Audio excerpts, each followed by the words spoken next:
महाराष्ट्रातील कोल्हापूर हे पर्यटकांचं अत्यंत आवडतं असं ठिकाण आहे. इथल्या टाऊन हॉल म्युझियमला पर्यटक आवर्जून भेट देतात. म्युझियम आणि त्याभोवतीचं अतिशय सुंदर असं उद्यान हे भुरळ घालणार आहे. त्याच उद्यानातील एक वैशिष्ट्यपूर्ण सुंदर असा वृक्ष आज मी तुम्हाला दाखवतो आहे. चला पाहूया. Just simple nature wonder. ह्या झाडाच्या ज्या मुळं आहेत, ही मुळं कशी पसरलेली आहेत बघा.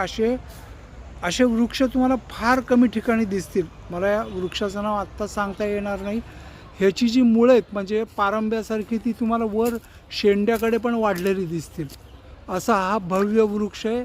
याचं वय कमीत कमी 150-200 वर्ष असेल. असा वृक्ष मी कुठे बघितला होता तुम्हाला सांगतो. पुण्यातलं जे एम्प्रेस गार्डन आहे ते बॉटनिकल गार्डन आहे. बॉटनिकल गार्डन म्हणजे खास वनस्पतीशास्त्राचा अभ्यास करण्यासाठी. आणि सध्या आपण याच्याबद्दल जास्त बोलत नाही आहे कारण आपल्याला वेळ नाही आहे. आत्ताच्या आधुनिक युगामध्ये आपण फक्त शोभेची झाडं लावतो.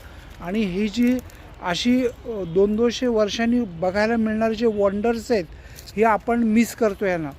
हे बघा फक्त यांनी कशी जाळी लावलेली आहे. एम्प्रेस गार्डनमध्ये असा वृक्ष आहे. आणि मला आठवतं आहे तिथे एक गुलमोहराचं वृक्ष आहे. त्याच्या ज्या मुळं आहेत, मुळाच्या अशा ज्या रिब्स आहेत, फासळ्या आहेत, या अक्षरशः मांड्यापर्यंत येतात, एवढ्या वाढलेल्या आहेत. आणि असं जाड नदीच्या प्रवाहासारखं म्हणजे माणसांनी बांधलेली भिंत जशी असते किंवा पूर्वी शिल्पकलेत भिंत बांधायचे अशा प्रकारची बांधलेली भिंत बघून आपल्याला नवल वाटतं. आपण फक्त शहरामध्ये शोभेची झाडं बघतो एक काय ग्रीन म्हणून. पण हे जे वंडर आहे अक्षरशः अमेझिंग आहे. तर मी हा व्हिडिओ थांबवतो आहे. असाच एक वृक्ष आहे लोणावळ्यामध्ये रेवूड पार्कमध्ये. तुम्ही जर या 2 ठिकाणी गेलात तर हे तुम्ही नक्की बघा. आत्ता हा वृक्ष कुठे बघितला आहे सांगतो.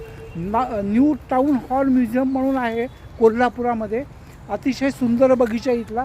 त्यातलं हे जुनं ब्रिटिशांच्या काळचं किंवा त्याच्या आधीचं पण हा वृक्ष असेल. आणि खास आमच्या परीला दाखवायला आणलेला आहे हा वृक्ष. आता हा मी व्हिडिओ इथे थांबतो आहे. याच्या ज्या मुळं पारंब्या आहेत या बघा आता इथपर्यंत पसरलेले.